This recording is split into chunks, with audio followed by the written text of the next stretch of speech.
രാവിലെ തൊട്ട് ബീച്ചിൽ പോയാലോ എന്ന് പറയുന്നുണ്ടായിരുന്നെങ്കിലും പോകണോ പോകണ്ടോ എന്ന് രണ്ടും മനസ്സായിരുന്നതുകൊണ്ട് പറഞ്ഞ് സമയമായപ്പോൾ 5:30 ആയിട്ടോ. അപ്പം തന്നെ ഉറപ്പായിരുന്നു സൺസെറ്റ് കാണാൻ പറ്റില്ല. അത് പാലത്തിനടുത്ത് എത്തിയപ്പോഴേക്കും സൂര്യൻ ഏതാണ്ട് ബൈ ബൈ പറഞ്ഞ് പോകാൻ നിൽക്കുകയായിരുന്നു കേട്ടോ. വിഷു കഴിഞ്ഞെങ്കിലും തിരക്കിന് കുറവൊന്നും ഉണ്ടായിരുന്നില്ല. ഒരുപാട് ആൾക്കാരുണ്ടായിരുന്നു. നനയാൻ നിൽക്കണ്ടാന്ന് ആദ്യം ഏട്ടനൊന്ന് പേടിപ്പിച്ചെങ്കിലും പിന്നെ ഒരു പെർമിഷൻ കൊടുത്തു തരാൻ സന്തോഷമാണ് കേട്ടോ. ആദിക്കുട്ടൻ്റെ ആൽവിൻ്റെ മുഖത്താണ് കാണുന്നത്. ഇത് നമ്മുടെ കാപ്പാട് ബീച്ചാണ് കേട്ടോ. ഒരുപാട് വട്ടം പോയിട്ടുണ്ടെങ്കിലും എത്ര വട്ടം ഇവിടെ പോയാലും മതിയാവില്ല കേട്ടോ. നമുക്ക് ഇവിടുന്ന് എളുപ്പമാണ്. അധിക സൺഡേസിൽ നമ്മൾ പോകുന്നതാണ്. എന്നാലും ഓരോ വട്ടം പോകുമ്പോൾ പിന്നെയും പിന്നെയും പോകാൻ തോന്നും കേട്ടോ. അത്രയ്ക്ക് അടിപൊളി സ്ഥലമാണ്. പിന്നെ ഇവർ ഇരുട്ടുന്നവരെ കളി തന്നെയായിരുന്നു. കാല് മാത്രമേ നനയാനുള്ള പെർമിഷനേ കൊടുത്തിട്ടുള്ളൂ. എന്താ വെച്ചാൽ വണ്ടിമേലാണ് വന്നിട്ടുള്ളത്. ഈ ഒരു സമയത്ത് ഈ ഒരു സൗണ്ട് കേട്ട് ഇവിടെ എത്ര നേരം വേണമെങ്കിലും ഞാൻ ഇരിക്കും കേട്ടോ.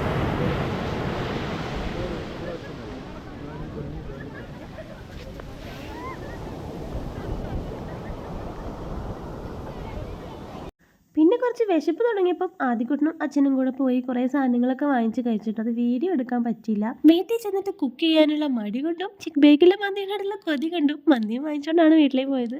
എവിടെ നിന്നൊക്കെ മന്തി കഴിച്ചിട്ടുണ്ടെങ്കിലും ചിക്ക് ബേക്കിലെ മന്തി അതെനിക്ക് എന്തോ സ്പെഷ്യലാണ് കേട്ടോ. അങ്ങനെ ഇന്നത്തെ ഔട്ടിങ്ങും ഫുഡ് അടിയൊക്കെ മതിയാക്കി നേരെ അങ്ങ് ഉറങ്ങാൻ പോയി കേട്ടോ.